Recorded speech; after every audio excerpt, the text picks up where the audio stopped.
Bueno, muy buenas a todos. Es un placer saludar hoy en el Jacobino a Juan Francisco Martín Seco. Es una entrevista que me hace especial ilusión. Juan Francisco, ¿qué tal estás? Bienvenido y gracias por aceptar la invitación del Jacobino. Vale, muchas gracias a vosotros. Pues mira, bueno, yo creo que no hace falta mucha presentación porque le conoceréis, pero bueno, Juan Francisco Martín Seco es economista, ha sido interventor y auditor del Estado, inspector del Banco de España, fue secretario general de Hacienda en el 1982, desde 1982, el primer gobierno de Felipe González, luego coordinador federal de Economía de Izquierda Unida en los años 90. Y bueno, me gustaría empezar la charla, Juan Francisco, comentando que has sacado recientemente libro, ¿no? En el Viejo Topo, una historia insólita del gobierno Frankenstein. ¿Qué has tratado de hacer en este libro? Que estoy en curso de leerlo, a mitad de la lectura, y es verdaderamente contundente y crítico, ¿no? Con una persona de izquierdas como tú, con los, la supuesta representación de la izquierda hoy en España. ¿Qué has tratado de hacer en este nuevo libro? Bueno, en el fondo, todo empezó por contestar una pregunta: ¿cómo habíamos llegado a esto, ¿no? Que era una situación totalmente insólita. O sea, es insólito que primero unos partidos que han intentado dar un golpe de Estado y que además no se arrepienten de él y continúan en la misma tónica y diciendo que van a volver a repetirlo, pues gobiernen una comunidad de las más ricas y potentes de España. Pero más insólito todavía es que sean los que decidan el gobierno del Estado. Y más insólito todavía es que gobiernen, porque de hecho gobierna, puesto que el gobierno no solamente los que son los ministros los que forman el gobierno en sentido estricto, sino son aquellos grupos que han hecho posible el gobierno y que lo siguen manteniendo, ¿no? Esta situación, que es insólita, que no nos lo podíamos imaginar hace 5 o 6 años, que cuando le preguntan a Rubalcaba qué le parece si se llega a una alianza de este tipo, dice: hombre, eso sería el gobierno de Frankenstein. No por intentarse definirlo, sino como algo impensable, imposible, que no cabía en la cabeza de entonces. Pues, sin embargo, hemos llegado a esto, ¿no? Si el Comité Federal del PSOE, que en aquel momento llegó hasta prohibir a Pedro Sánchez que pactase con aquellos que mantenían el derecho de autodeterminación, pues nunca se hubiesen podido, bueno, sí se lo imaginaron cuando intentaron echarle indudablemente, Claro. pero ha sido toda para llegar a esa situación, indudablemente, ha habido toda una serie de situaciones inauditas, ¿no? Y lo que he pretendido, pues, claro, yo a lo largo de todos estos años que escribo en público todas las semanas, pues he escrito muchas veces de economía, pero otras veces me he referido a este fenómeno. Y repasando los artículos, pues me daba cuenta que quizás sería interesante construir esta historia a través de los artículos y cómo había ido sucediendo, ¿no? Y sobre todo para que no llegásemos a la situación de pensar que a base de repetirse cosas o de establecerse fuesen normales lo que realmente es anormal y es irracional, ¿no? Y eso es lo que he pretendido hacer con el libro. Siendo cierto, Juan Francisco, que es verdad que hemos llegado a un límite, yo creo que de generación extrema, ¿no? Porque poner la llave de la gobernabilidad del Estado en aquellos partidos políticos que buscan directamente su destrucción, pues realmente es una historia insólita. Pero ¿no crees que se venía larvando esa historia con los años? Es decir, porque las cesiones a los partidos nacionalistas han sido constantes, incluso cuando se habla de Aznar, realmente el españolismo, el centralismo, pero nos viene a la cabeza los pactos del Majestic, nos viene a la cabeza las transferencias por ejemplo, en el IRPF, en sanidad, que hemos visto ahora los efectos que tiene pues, enfrentar una pandemia con un Estado centrifugado sin prácticamente competencias.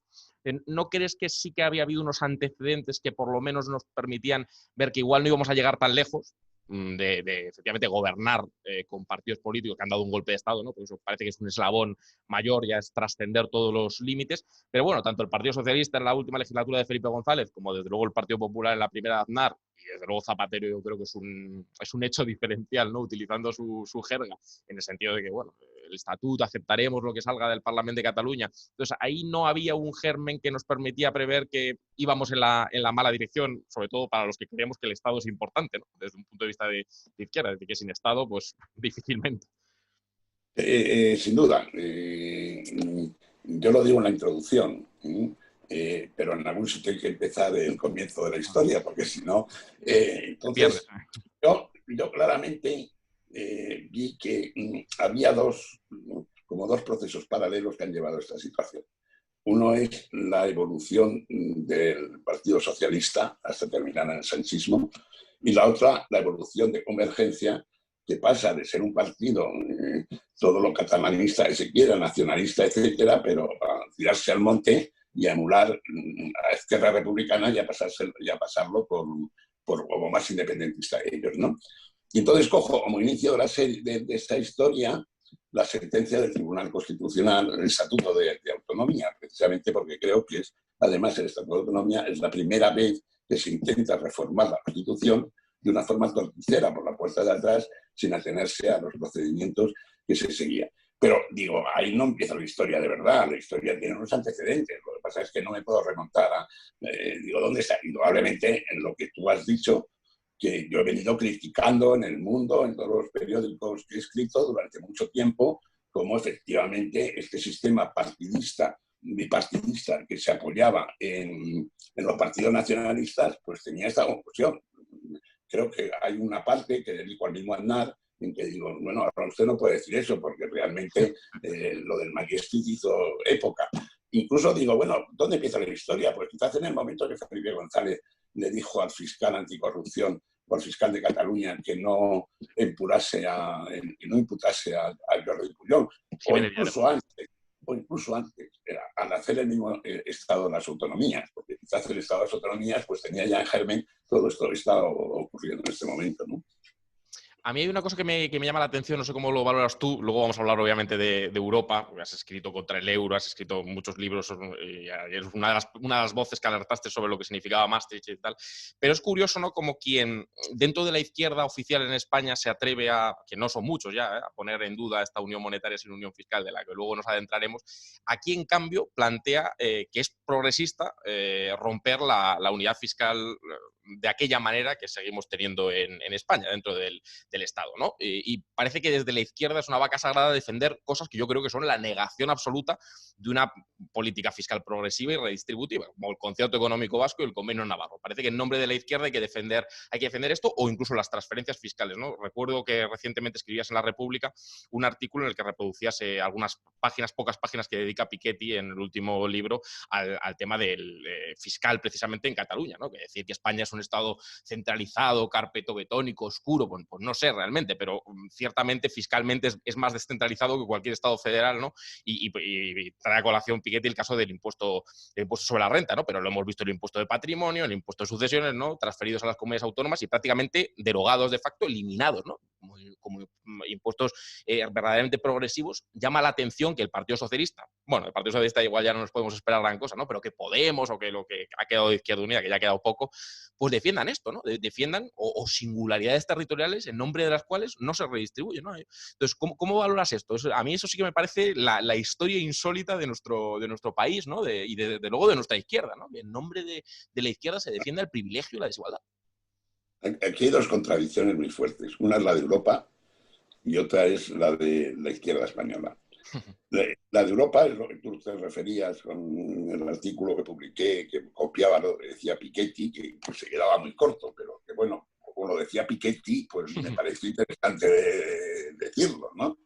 De cómo Europa tiene una contradicción. Por otra parte, no quiero saber nada de independencias, porque claro, le llevaría a tener 98 países y eso sería horrible, pero por otra parte está siendo el modelo que las regiones ricas piensan que les conviene, que es que haya mercado único sin ninguna solidaridad fiscal o sin ninguna política progresiva, sin ninguna unión fiscal.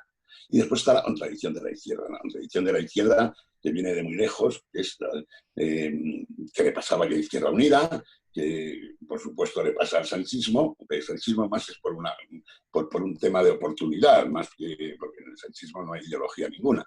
Pero es el que lo que realmente critica de Europa, o criticaba de Europa, porque yo ya no sé si lo critica de Europa, que es esa unión de mercado, esa unión monetaria y esa unión de capitales sin que exista una unión fiscal y una unión presupuestaria, pues casi lo promueve en España, ¿no? se va más lejos, porque bueno, yo creo que ya han perdido el norte cuando hablan del derecho de autodeterminación general y volvemos al cantonismo de la Primera República Española, ¿no? Porque cuando no hay más ningún fundamento jurídico internacional y cuando además es lo del derecho de decidir, pues como todos tenemos derecho a decidir, pero nuestra libertad está condicionada por la libertad del vecino. Si no terminamos... Es curioso, además, en este aspecto, lindan con el liberalismo económico. Totalmente. Porque el liberalismo económico pide esto. Y usted, libertad absoluta, ¿no? Libertad absoluta significa que libertad para usted, pero no libertad para los demás, ¿no? Y aquí, en este aspecto, pues hacemos exactamente lo mismo, solo que con respecto de territorios o de regiones, ¿no? Claro, te fijas en el programa territorial de Podemos y te llama la atención que en algún punto lo encuentras más cercano a lo que está planteando Juan Ramón Rayo o lo que plantearía la escuela austriaca o Hayek y tal, de decir, oye, yo, un grupo de individuos libremente reunidos no tenemos por qué estar sometidos a la soberanía estatal, es decir, que esto es colectivismo y podemos reunirnos y decidir plebiscitariamente, pues el caso paradigmático, ¿no?, que se ha puesto de la moraleja, ¿no? Porque hay que someterse a la fiscalidad o de estar incluido dentro de un municipio. A ver, que la izquierda defienda esto, que yo no sé dónde están los fundamentos teóricos de eso, ¿no? Yo no, obviamente no parece que esté ni en el marxismo ni en la socialdemocracia, no sé exactamente dónde está, ¿no? El planteamiento del Estado es una cárcel de pueblos, o es una cosa tremenda. Fundamentos teóricos hay muy pocos ahora ya. Fundamentos teóricos nadie, o sea... entonces, aquí hay, yo en algunas veces lo he escrito, antes incluso de empezar con este libro, que yo llamaba el pecado original de la izquierda española. El pecado original de la izquierda española es que de alguna manera ha sido siempre antiestatalista. Y tenía sus razones. Veníamos de un Estado, primero con el tiempo de la Restauración, que los partidos que se turnan con el caciquismo, que tal, el Estado es liberal, no es social. Después viene la época del franquismo y entonces se identifica el Estado con Franco, etc. Pero no se dan cuenta que en los momentos actuales, sobre todo con la globalización, con la Unión Europea y tal, el único instrumento que tiene la izquierda y que tiene el mundo trabajador y que tienen las clases sociales es el Estado Social de Derecho, y es lo único que se opone realmente a las fuerzas económicas y al poder económico, y el único que puede meter cierta racionalidad en los mercados. Si nos cargamos el Estado, nos cargamos todo, y nos cargamos porque este es el problema de la unión monetaria, que de alguna forma se cargan el Estado. Por eso yo siempre digo, me opongo a Europa, no porque sea Europa, yo estaría encantado de un Estado europeo, estaría encantado de un Estado europeo, pero me opongo a la Unión Europea tal como está diseñada porque daña al Estado, le quita competencias sin que los tenga nadie que sea realmente democrático. Pero por el mismo camino está la otra parte. Todo lo que destruye al Estado, divide al Estado, debilita al Estado, pues termina siendo muy malo para la izquierda y para los intereses sociales y económicos. Claro, yo creo que dibujas bien los dos elementos de presión a la soberanía estatal, ¿no? Por interno y externo, ¿no? Y en ese contexto, ¿no? La gente se pregunta, la gente que te ha leído y te ha seguido, se pregunta, claro, dentro de Maastricht, ¿no? Porque tú lo alertaste cuando no lo alertaba mucha gente, ¿no? Alguna vez has criticado incluso los sindicatos, el sí crítico a Maastricht, ¿no? Os quedasteis pocos dentro de Izquierda Unida, Julián Guita y tal, pero poca gente, y ni siquiera toda Izquierda Unida, ¿no? Hubo ahí disenso interno y tal, pero fuisteis pocos los que alertasteis del problema que tenía eso, ¿no? No por nacionalismo español identitario, sino porque transferir soberanía monetaria cuando no había un presupuesto común, cuando no había una armonización fiscal, cuando no había una unión fiscal, pues era muy peligroso. Hoy se puede hablar de políticas, incluso, vamos, socialdemócratas, tampoco vamos a irnos más allá, o socialistas, en el contexto de la Unión Europea, es decir, ¿qué margen se tiene dentro de España para hacer esas políticas de izquierda desde el punto de vista fiscal? Porque a pesar de esas limitaciones, tú alguna vez sí que has apuntado de que con todas las limitaciones, con todas las insuficiencias, se pueden hacer cosas en el punto de vista de, por ejemplo, pues igual una reforma fiscal más progresiva. ¿Crees que hay margen o crees que estamos muy, muy constreñidos? Antes que contestar a esa pregunta, yo dejar claro una cosa, que mi oposición a Europa no es por nacionalismo en absoluto. No, por eso. Estaría encantado de que un Estado europeo y pertenecer al Estado europeo. El problema es que no se crea ese Estado europeo ni se crea esa unión política, ¿no? Yo creo que el margen es muy pequeño, cada vez menos.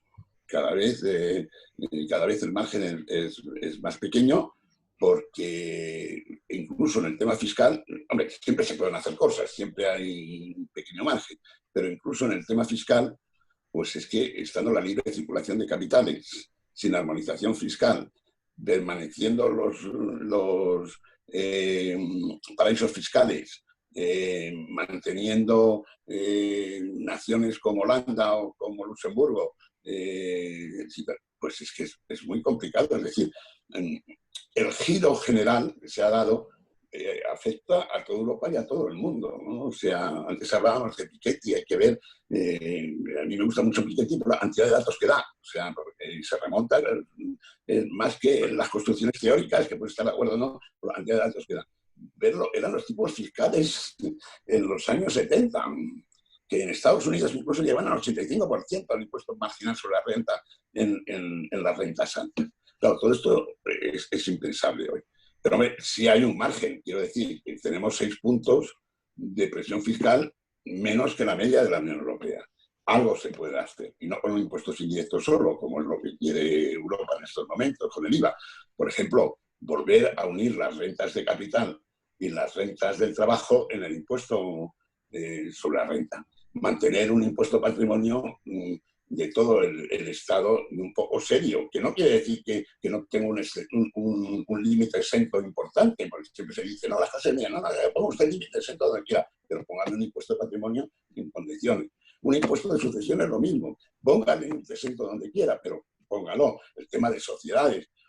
Hay unos condicionantes muy fuertes a nivel de Unión Europea, porque es verdad que el capital se mueve. Pero las personas no se mueven tanto, ni pueden moverse tanto. Entonces el tema es muchas veces poner la tributación no tanto sobre el capital en abstracto, sino sobre los beneficiarios del capital.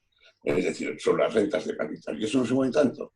Es decir, los ejecutivos de las grandes empresas, con unos sueldos fabulosos, pues indudablemente no tienen capacidad de moverse. Pueden trasladar la empresa, pero no... Es decir, hay un margen, pero un margen pequeño, muy reducido. Claro. No sé si te llama la atención, efectivamente, cómo algunos periodistas o opinadores y todólogos estos que se estilan ahora hablan constantemente del riesgo del gobierno social comunista y tal. Yo creo que haces una crítica muy acertada en el libro, porque se puede decir casi de todo de este gobierno, pero es que sea comunista es curioso, ¿no? Cuando lo que ha habido es una traslación muy fuerte, no sé si compartes que había una traslación muy fuerte del eje especialmente hacia la derecha, ¿no? Desde la tercera vía de los partidos socialdemócratas, su conversión con Blair, Giddens, etcétera, en partidos socioliberales, ¿no? Y dices, oye, quizás hoy el programa fiscal de Podemos es tibiamente socialdemócrata y efectivamente la configuración del IRPF con la UCD en 1980 era más progresiva, y por no hablar del impuesto sobre la renta en los años 70, lo que hablábamos de Piketty. Y a pesar de eso hay ese goteo permanente ideológico, ¿no? De ideas tan disparatadas que también las has combatido en algún otro libro, como Mentiras y Trampas, ¿no? Como la curva de Laffer, ¿no? O sea, bajamos los impuestos y aumenta la recaudación, o el dinero donde mejor está es en el bolsillo de los ciudadanos, sin explicarse las consecuencias que tienen esas rebajas fiscales, o los impuestos son un robo directamente, que son cosas que se utilizan en las radios y en las televisiones, se utilizan este tipo de mantras con mucha ligereza, sin diferenciar entre impuestos directos e indirectos. Luego, claro, los ajustes se hacen con recortes y con subida de impuestos indirectos del IVA, como señalabas, ¿no? ¿No te llama la atención ese caldo de cultivo ideológico, aunque que no se corresponde con la realidad de los hechos para nada, vamos? Bueno, es indudable que hay una especie de mantras que son absurdos, ¿no? Yo me río cuando hablan del gobierno socialcomunista, porque comunista ya no queda nada, hace mucho tiempo que no queda nada a nivel práctico, ¿no? Y social poco, socialista poco, socialdemocracia muy poco. Igual pasa cuando a vos le llaman que es un gobierno fascista y franquista y tal, pues no sé, no. Aquí lo único que hay ya es populismo. O sea, y hay estudios muy buenos sobre el populismo, porque yo creo que tanto en un lado como en otro lo que hay son populismos, y son eslóganos como el que tú dices, unos diciendo que van a arreglar todo bajando los impuestos, y otros diciendo que hay que prohibir los desahucios, y los otros diciendo que hay que no sé qué, es decir, son ocurrencias todos, sin un armazón ideológico concreto, claro. Entonces, determinadas medidas pueden ser hasta contraproducentes, porque cuando tú dices determinadas cosas, el resultado después puede ser contrario porque no has tenido en cuenta las condiciones del mercado, no has tenido en cuenta, estás en Europa, no has tenido en cuenta una serie de elementos que son importantes. Es decir, es populismo, es demagogia, es intentar por un lado o por otro ganar votos y a ver quién plantea lo que resulta más simpático al personal, pero nada más. Nada más.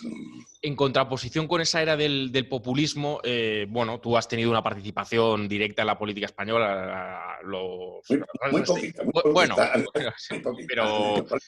a mí me parece interesante. Es verdad que desde el punto de vista más económico y tal, pero bueno, tanto en los años 80, en ese Partido Socialista antes de su naufragio neoliberal, que no sé cuándo se constataba que ya iba en esa dirección, o sea, a finales de los 80, etcétera, no lo sé.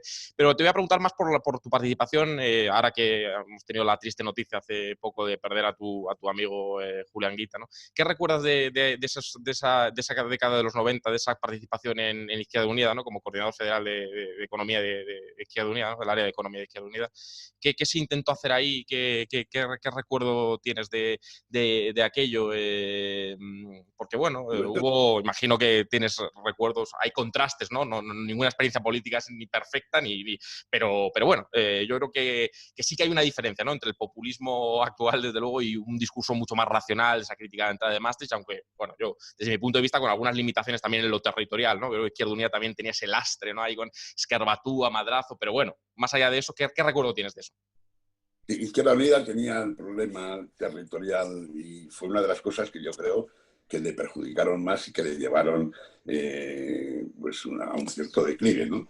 El tema de que se mantenía lo mismo que el PSOE con el PSC, pues Izquierda Unida una iniciativa que va por su parte, el País Vasco, no digamos, en Valencia. Yo lo escribí en mi carta de despedida, que uno de los hándicaps que tenía Izquierda Unida era ser ese, y que era muy difícil como no sé, como eso. Pero yo creo que quitando eso, sí hubo un intento, y entonces se podía hacer, porque todavía no había entrado la Unión Monetaria en vigor, de construir un discurso socialdemócrata. Yo creo que nunca Izquierda Unida pasó de un discurso socialdemócrata. Yo voy a contar una anécdota que me parece que contar en algún otro sitio, porque Julio, que era un hombre pues, de una honradez tremenda y de unas ideas, y que él siempre se ha mantenido fiel a que era comunista, pero también era muy práctico y sabía lo que en cada momento se podía hacer, y sus discursos eran claramente socialdemócratas. Yo te voy a contar una anécdota. Antonio Sánchez Mases, que me parece es de lo poco socialdemócrata que quedaba en el PSOE, cuando nos veíamos alguna vez, él era entonces diputado, y me decía, hombre, es que yo cuando digo a Julián Guita en las Cortes, veo que es el único discurso socialdemócrata que escucho de verdad. Y es que era eso, o sea, el discurso socialdemócrata. Ahora ya casi es imposible. Una de las cosas por lo que nos opusimos a la Unión Monetaria es porque pensábamos que se terminaban los discursos socialdemócratas. Vamos, más que los discursos, la política socialdemócrata, porque entraban unas limitaciones muy fuertes, ¿no? La posibilidad de implementar esa mera posibilidad de implementar. ¿Qué fue aquello del sí crítico a Maastricht de los sindicatos? ¿Alguna vez te he oído criticarlo es decir, que has colaborado con los sindicatos, que has trabajado con ellos y con cierta melancolía de decir, pues, ¿qué era aquello del sí crítico? Era un sí, ¿no? Yo sigo siendo muy amigo de Nicolás Redondo. Todavía sigue ahí, es de lo poco que sigue. Padre. Pues yo creo que se equivocaron, pero claro, la presión era tan fuerte. La presión internacional, nacional, etcétera. Los sindicatos también tenían sus conexiones internacionales. Y entonces, pues, tiraron en una vía intermedia que yo creo que, claro, que no conducía a nada, porque el argumento siempre, no solo de los sindicatos, sino, por ejemplo, de otros amigos míos, de Izquierda Unida, pues del PASOK, de tal, que pensaban que había decir el sí crítico a Maastricht, y era decir, hombre, no, vamos a hacer la Unión Monetaria y después vendrá lo demás. Es un camino. Y ese creo que ha sido siempre el peligro, el gran defecto de la Unión Europea, la simetría. Es decir, que se ha avanzado mucho en unos temas, pero muy poco en otros. Y se pensaba, bueno, avancemos en estos y después vendrán los otros. Bueno, pues los otros nunca vendrían, porque una vez que habías cedido en determinadas cosas en materia económica, en materia financiera, en materia comercial, los países ricos nunca iban a aceptar. Estamos viendo lo que cuesta cualquier paso. Ahora se está vendiendo a bombo y platillo en los acuerdos y tal. Bueno, los acuerdos no llegan nos vamos a ayudar tremendamente, pero realmente como transferencias vienen a fondo perdido en una cantidad muy limitada. Y hemos visto las reticencias de Holanda, etcétera, ¿no? O sea, que no se podía avanzar de esa forma. Yo creo que fue un error, pero comprensible dentro de ese mare magnum y de esa presión europea, ¿no? Izquierda Unida se mantuvo, pues, gracias a la voluntad de Julio, y bueno, contra viento y marea, y a condición de que nos pusiesen a todos como locos fuera del sistema y no sé cuántas cosas. ¿Hasta qué punto, o sea, reproducimos hoy los mismos patrones, incluso en un contexto de pandemia, de catástrofe natural? Seguimos hablando de la condicionalidad, que las transferencias están sujetas a condicionalidad. ¿Hasta qué punto hay alguna esperanza de que se mueva algo dentro de la Unión Europea y se avance? ¿Crees que es imposible? Porque claro, efectivamente primero vamos con la unión monetaria y luego iremos hacia la unión fiscal, pero al final, bueno, ¿cuántos años han pasado? ¿Cuántas décadas? Y se sigue sin avanzar absolutamente nada. ¿Hasta qué punto esas políticas, por ejemplo, que plantea en su último libro Piketty, es decir, hay viabilidad de que se mueva algo con alianzas dentro de los países del sur de Europa y se avance, o crees que es inviable? Algo se tiene que mover, porque si no, la Unión Europea se rompe. O sea, y entonces ya son los países del norte los que no les conviene que la Unión Europea se rompa, porque hay muchos intereses en juego. Yo creo que en esto Merkel ha sido la más inteligente siempre, en todo, de este grupo. Y por eso Merkel en estos momentos defendía una postura mucho más moderada. Pero lo defendía únicamente porque sabe lo que se juega, porque sabe lo que gana Alemania en estar en la Unión Europea y porque sabe que no puede pretender tener un mercado único sin un mínimo de... Pero esto es, nos dan un mínimo de que va a seguir, yo creo que va a ser hasta contraproducente. Porque de los 140, primero, los 20.000 estos o 23.000 que dicen que vienen es un préstamo. O sea, y no hay seguro de desempleo europeo, es un simple préstamo que te vamos a tener que devolver. De los 140.000 que dicen que nos pueden dar, que veremos cuándo nos lo dan, a fondo perdido van a ser 30 y tantos mil. Porque aunque dicen que son 70.000, como tenemos que aportar la mitad, porque ese 10% de nuestro PIB es el 10% de toda la Unión Europea y tenemos que aportar la mitad de todo lo que van a dar, pues al final, limpio, se quedan en 30 y tantos mil. Pero nos va a quedar una carga de deuda brutal. Y además, ¿cómo se va a repartir esos 140.000? No va a ir a desempleo, no va a ir a jugar el déficit público del Estado que va a ser, o de las administraciones públicas que va a ser terrible y tal. No sé, va a ser ayudar a las empresas. Es decir, que los que han criticado tanto los 40.000 millones de salvamento a las cajas de ahorros, ahora van a aceptar 140.000 millones de salvamento de las empresas, con mucha menos transparencia, sin saber a qué empresas se les va a dar, cómo, porque no, el plan, vamos a ver el plan, sectores, no sé qué tal, en definitiva, y por eso los empresarios están ahí, están alrededor de Sánchez, y Sánchez sabe que ese es su poder. Claro. Que venga el distribuir de una forma discrecional, como él quiera, por eso no quiere oír hablar. Yo creo que en esto, de los muchos errores que tiene Casado, que los tiene muchísimos, acertó en la nación cuando le dijo, no deje usted de presupuesto, una comisión para que distribuya los 140.000 millones que vienen de Europa. Eso no quiere oírlo, oír Sánchez, vamos, no quiere saber absolutamente nada de ello. Él quiere sacar el cajón y distribuir el dinero. Hablábamos antes con Francisco volviendo un poco a la política nacional, efectivamente del paso de un Estado liberal, decimonónico, abstencionista, a un Estado social, por lo menos teórico, constitucionalmente un Estado social y democrático de derecho.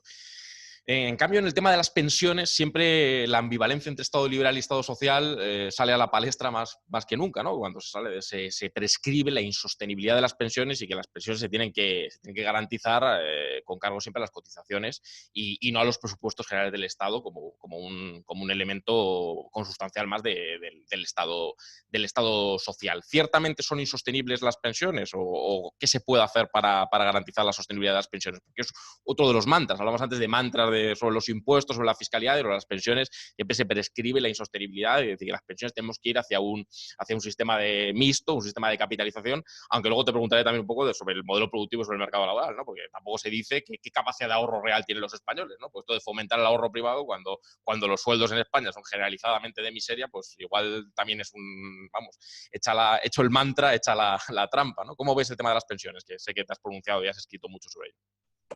Es sostenible la sanidad pública, es sostenible el seguro de desempleo, es sostenible el ingreso mínimo vital que se acaba de aprobar. Ese no. Es sostenible la educación pública, es sostenible el estado de bienestar. Es que no sé por qué aquí las pensiones se han separado del estado del bienestar. Y todo fue el famoso, lo he escrito 80 veces, el famoso pacto de Toledo, que fue un instante de dejar las pensiones dependiendo de las cotizaciones sociales. Que en teoría no se le deja porque se dice de las cotizaciones sociales y de las prestaciones, las aportaciones del Estado. Pero aquí se olvida todo el mundo de las aportaciones del Estado. Incluso cuando se le da la seguridad social, se le da créditos, no se le hace aportaciones a fondo perdido, es lo que tenía que ser. Es decir, no hay por qué tratar a las pensiones como cualquier otro, o como algo distinto. Es decir, es que si hay un déficit con las cotizaciones, pues no habrá un déficit con las cotizaciones, pero aporte el Estado la diferencia. El gran problema es que es sostenible el estado de bienestar o el estado social tal como lo tenemos. E indudablemente aquí se necesita subir la presión fiscal. Claro. Eso es indudable, pero nadie quiere oír hablar de subir la presión fiscal. Porque dentro de ese populismo que hablábamos antes, lo de subir los impuestos o subir la presión fiscal está muy mal visto, o sea, es decir, en unos públicos y en otros y en los del medio. Y entonces absolutamente nadie, incluso llamémoslo, lo que dicen que es izquierda, que quieren subir la presión fiscal, siempre que hablan de a los ricos.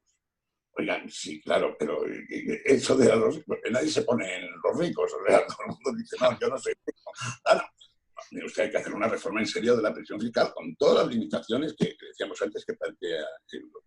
Porque si no, el Estado social no es sostenible. Pero no son las pensiones, es el Estado social. Estamos viendo los problemas que tenemos con la sanidad. Y no es el problema con la sanidad, no han venido de que sea Madrid, de que sea no, vienen de que indudablemente ha habido recortes en el tema de la sanidad desde hace mucho tiempo y se han mantenido recortes y la educación y todo el Estado social en general, ¿no? Eso es así. Es verdad que enseguida desde los partidos más liberales te dicen, hombre, es que lo que hay que hacer es reducir el gasto público. Es verdad que hay muchos gastos que pues superfluos y que se crean asesores y que se crean nuevos ministerios y se convierten en direcciones generales en ministerios, como estamos viendo últimamente, ¿no? Y que las autonomías, pues puede haber muchos... Todo eso es cierto, pero indudablemente eso hay que hacerlo, no soluciona el problema de las pensiones, de la sanidad, de la educación y tal, porque nos movemos en dimensiones cuantitativas y económicas totalmente distintas, ¿no? ¿Y el modelo productivo español hasta qué punto es un lastre? Es decir, todo ese proceso de desindustrialización acelerado precisamente en el proceso de inserción dentro de la Unión Monetaria, dentro de Maastricht, en la convergencia europea. Es decir, da la sensación de que España, hablaba Macron, que creo que no es sospechoso tampoco de ser un marxista ni un comunista y tal, de que Francia tiene que tener soberanía sanitaria y soberanía industrial, ¿no? Que la crisis, precisamente la pandemia, ha puesto de manifiesto eso, ¿no? Y en España yo creo que ha pasado un poco también lo mismo, ¿no? O incluso de forma más acentuada, ¿no? Es decir, tenemos una industria nacional que cada vez, bueno, está más vampirizada o directamente desaparecida, un sector servicios que lo llena todo y eso va aparejado pues, a un tipo de no de baja productividad, pero son salarios muy bajos, muy precarios, y una serie de reformas laborales, que siempre se invoca la reforma laboral como el bálsamo de fierabrás, pero todas han ido en la misma dirección, desde mi punto de vista, ¿no? Desregular el mercado laboral, quitar poder de negociación, o sea, degradar la negociación colectiva, pagar lo menos posible, abaratar el despido. Claro, igual eso es un condimento que es un verdadero lastre, ¿no? También a nivel... La competencia siempre ha sido por devaluación salarial, ¿no? Había que ajustar siempre en salarios. ¿Cómo ves esto? Yo soy muy pesimista. Soy muy pesimista y me da miedo que todo el mundo hable de eso sin saber lo que quiere decir. Y me da miedo que los 140.000 millones que vienen de Europa se gasten en eso, pero que sigamos exactamente igual. ¿Por qué? Pues porque el sistema productivo que tenemos es el que nos han dejado al entrar en Europa. Es decir, no es que haya habido ningún planteamiento, sino que al final, por la división de competencias, de trabajos, etcétera, pues hemos ido quedándonos en estas tareas dentro de la división de trabajo de Europa, ¿no? Y es muy difícil cambiarlo. Europa es un mundo de países totalmente heterogéneos. El salario de Luxemburgo es 10 veces el salario de Bulgaria. Entonces, ¿cuál es el modelo productivo de Rumanía, de Bulgaria, de no sé qué? El que le han dejado dentro de eso. Y claro, ahí la Unión Europea es buenísima para determinados países. Para Alemania, para Holanda, pero no para otros. Para otros es muy mala. Y es que el mantenernos con el tipo de cambio atado nos imposibilita cualquier desarrollo en esa materia, ¿no? Entonces, yo veo muy difícil que por las buenas digamos, vamos a cambiar el modelo productivo. Claro, que el modelo productivo, la hostelería, estamos de la hostelería, del turismo, pues sí, que el valor añadido es pequeño, lo cual no quiere decir que eso no sea muy importante para el país, porque es muy importante como eso, pero cuando Garzón decía el valor añadido era pequeño, se le echaban encima y también usted el valor añadido es pequeño. Otra cosa es que sea muy importante, porque si nos quedamos sin turismo, nos quedamos sin nada, pero el valor añadido es muy pequeño. Pero es donde nos hemos refugiado dentro de todo este mare magnum que es Europa. Claro, ya me gustaría a mí tener el modelo productivo de Alemania, o de Holanda, pero eso no está al alcance así también a Bulgaria y a Rumanía y a Polonia, ya no sé dónde les gustaría tener eso. Incluso Francia. Francia está teniendo ya los mismos problemas que tiene Italia.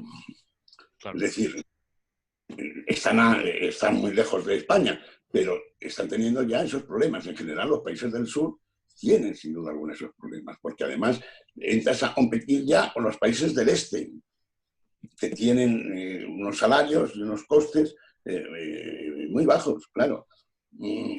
La reforma laboral, que se ha criticado tanto, y es verdad y tal, pero es que eso fue lo que nos hizo salir de la crisis del 80, no nos equivoquemos, porque teníamos un déficit exterior brutal y teníamos una falta de competencia internacional brutal de resultas de la crisis. No podíamos, ¿cómo tendríamos que haber solucionado eso normalmente y se hizo en otras épocas? Por una devaluación de la moneda. Pero al no poder devaluar la moneda, ¿qué se hizo? Hubo que devaluar precios. ¿Y cuál fue la única manera de devaluar precios? Devaluando salarios. Claro, el efecto sobre los trabajadores ha sido brutal, qué duda cabe. Pero es que es consecuencia de lo mismo, de que no podías devaluar la moneda, de que estabas en la unión monetaria, de que además los gobiernos anteriores, el de Aldán y el de Zapatero, habían llegado a la situación llegase a ese límite con un déficit exterior del 10% y con un endeudamiento del sector privado muy importante. Y que esa brecha la tenías que llenar, ganando competitividad. No podías devaluar, pues la única forma era devaluar precios y devaluar salarios. El mismo Stallman, Paul Krugman, que cuando hizo una confesión diciendo que él creía que el euro se iba a romper y que no se podía mantener, y que se había equivocado, dijo, me he equivocado porque yo no creía que países europeos fuesen capaces de aguantar la devaluación interna que han aguantado. Claro. Pero esa es la realidad. Esa es la realidad. No digamos ya Grecia o Portugal. Y por ir terminando ya, Juan Francisco, que no quiero liarte más ni quitarte más tiempo, sí que me gustaría preguntarte un poco sobre el futuro. Imagino que eres escéptico, porque no se puede, creo que no hay otra forma que ser escéptico respecto al futuro. Respecto a este doble proceso, ¿no?, de centrifugación de la soberanía estatal, nacional, por dentro, ¿no?, que yo creo que es una cosa más voluntaria, ¿no?, el tema autonómico, todo ese disparate de configuración y de cesión ante los partidos nacionalistas, pero a nivel de la inserción de la Unión Europea, ¿hasta qué punto eso es reversible? ¿Un solo país? ¿Cuál sería el coste de esa ruptura? ¿O cuál es el mayor coste, ¿no? ¿Quedarnos dentro de la Unión Monetaria? ¿Salir? ¿Es viable la salida de España sola? ¿Es más viable esperar a la implosión de esa Unión Monetaria? Respecto al futuro, que nunca es fácil hacer predicciones, ¿no? Pero ¿ves que ese proceso es de alguna forma reversible? Y si es así, ¿cómo, ¿no? ¿Cómo podría plantearse? ¿O no hay vuelta atrás, ¿no? Porque yo creo que en contra el euro planteabas precisamente eso, ¿no? Un amargo reclamo, decir, que habías precisamente señalado con el tiempo el coste que iba a tener esa inserción, pero que la reversión de ese proceso no es tampoco nada sencilla. Yo en esto siempre digo lo mismo. Hacer una tortilla es muy fácil. Volver la tortilla a hacer los huevos es muy difícil. Es decir, yo he defendido siempre que no deberíamos haber entrado en la Unión Monetaria. Pero la salida de un solo país tendría un coste tan alto que desde luego yo no me atrevo Creo que solo se podría haber planteado en un caso, que es el de Grecia, claro, que pagó un coste tan alto por quedarse que a lo mejor le hubiese sido conveniente pagar el coste de la salida. Pero el resto de los países yo creo que es impensable. Ahora, aquí el problema es, por una parte, hasta qué punto los países del norte van a ceder. Yo soy muy pesimista, no creo que realmente, ya lo hemos visto y tal, no van a ir cediendo poco a poco, pero vamos a ir quedando en Europa pues eso, a un puesto marginal de nuestro nivel productivo que decíamos antes, o esto se rompe. Porque, claro, yo tampoco creo que Francia, esto también está perjudicando a Francia e Italia, por ejemplo. También. Y yo no creo que Francia e Italia, a lo mejor llega un momento en que Italia, Francia, España, que son las tres grandes, bueno, más Portugal, más Grecia, no sé, se plantan y dicen hasta aquí hemos llegado, ¿no? O esto salta por los aires y con un coste tremendo para todos, pero bueno, salta. Eso por la parte de Europa. Por la parte de interior, pues también soy muy pesimista, ciertamente, también soy muy pesimista, porque, lo digo, yo creo que el futuro de Sánchez está unido a todas las fuerzas divergentes y que independentistas, regionalistas, etcétera. Ese es el plus que tiene, ese es el plus que tiene para seguir gobernando. Y que se va a ganar ahí, que va a hacer lo posible para seguir gobernando con todo este saldo que lleva detrás, ¿no? Y hasta dónde lleguemos, pues no lo sé. Pero ¿no crees, Juan Francisco, que esa segunda dinámica de debilitamiento interno del Estado, precisamente, es mucho más gratuita, ¿no? Porque, claro, entendemos que una vez entrada dentro de la Unión Monetaria, pues las limitaciones son absolutas y ya dependes de otros y tu margen de maniobra. Pero ese proceso gratuito de haber acentuado la peor parte del título octavo de la Constitución, ¿no?, de hacer una transferencia, un vaciamiento del Estado, ¿no?, que lo hemos visto ahora, ¿no? Es decir, un Ministerio de Sanidad sin competencias, un Ministerio de Educación sin competencias, sin capacidad absoluta de coordinar a las comunidades autónomas, sin capacidad de poner fin al desbarajuste fiscal. Eso parece un proceso que es más, desde luego es más endógeno, ¿no? Se debe a causas internas, ¿no? A una configuración institucional o legal o constitucional, y por otro lado a las decisiones políticas, ¿no? Entonces, lo que planteamos en el Jacobino, seguramente con grandes dosis de idealismo, es que hay que dar un poco la contra eso, ¿no? Precisamente desde la izquierda, a quien no le interesa el Estado, a quien lo que le interesa es la libre circulación de capitales, pues para ellos el Estado solamente es un estorbo, ¿no? Y ese debilitamiento del Estado puede ser más lógico, ¿no? Pero desde la izquierda, decir que en principio si crees en la justicia social, en la redistribución, en las transferencias, pues llama un poco la atención, ¿no? No ves reversible ese proceso, ¿no? Imagino que con los agentes políticos que tenemos hoy en la supuesta izquierda es muy complicado. Aquí yo creo que en la transición hubo un error muy fuerte. es el convencimiento, la creencia, y que sobre todo además el error fue más por parte de la izquierda, por parte por supuesto, del PC y del Partido Socialista, de creer que el problema del nacionalismo se solucionaba a base de concesiones. Y entonces se creó el Estado de las Autonomías, que en el fondo fue, ahora ya no, ahora hay todos unos intereses dentro de cada región que son propios y que mantienen tal, pero en aquel momento nadie pensaba en el Estado de las Autonomías excepto por el hecho de intentar convencer a los nacionalistas y de integrarlos. Bueno, ese es el gran error que Ortega denunció en su momento en la Segunda República Española, cuando se aprobaba el Estatuto de Autonomía de Cataluña, y decía, mire usted, que le planteaba Azaña que había que solucionar de una vez por todas el problema de Cataluña, y que entonces Ortega le dijo, mire usted, que hay problemas que son insolubles, hay que conllevarlo, ¿no? Bueno, pues después Azaña reconoció bien claro en los papeles de Nicarló que bueno, hasta qué punto no se solucionaba el problema de Cataluña, ¿no? Pero aquí, entonces, ese fue el gran error y seguimos en él, y cada vez más, porque siempre se ha intentado que se solucionaba el problema dando más y más concesiones. Ahora estamos en un salto cualitativo distinto, porque tú dices, es gratuito. Gratuito depende para quién. Para Sánchez no es gratuito. Él ha permitido llegar a la Moncloa, claro, Ya, ya. y que se va a agarrar ahí para seguir en la Moncloa. Por eso digo, soy pesimista, ¿no? Es que tal vez lo decías antes con acierto, ¿no? El sanchismo, creo que se confunde la derecha, ¿no? Cuando analiza desde el punto de vista de tener una gran carga ideológica. El gran proyecto es el mantenimiento en el poder, la perpetuación en el poder, ¿no? Sánchez yo creo que era precisamente un independiente que entra en el PSOE de la mano de Miguel Sebastián, que es una persona bastante, que planteaba el copago sanitario, es decir, que no era precisamente un revolucionario ni nada por el estilo. O sea, puede defender una cosa y la contraria al mismo tiempo con tal de perpetuarse en el poder. Y bueno, el problema aquí, la gran incógnita, es si el PSOE se rompe o no. Que me temo que no, pero quizás esa sería la única solución, que el PSOE se rompiese, y quizás eso sería lo único que haría que el proceso por lo menos se reconduciese.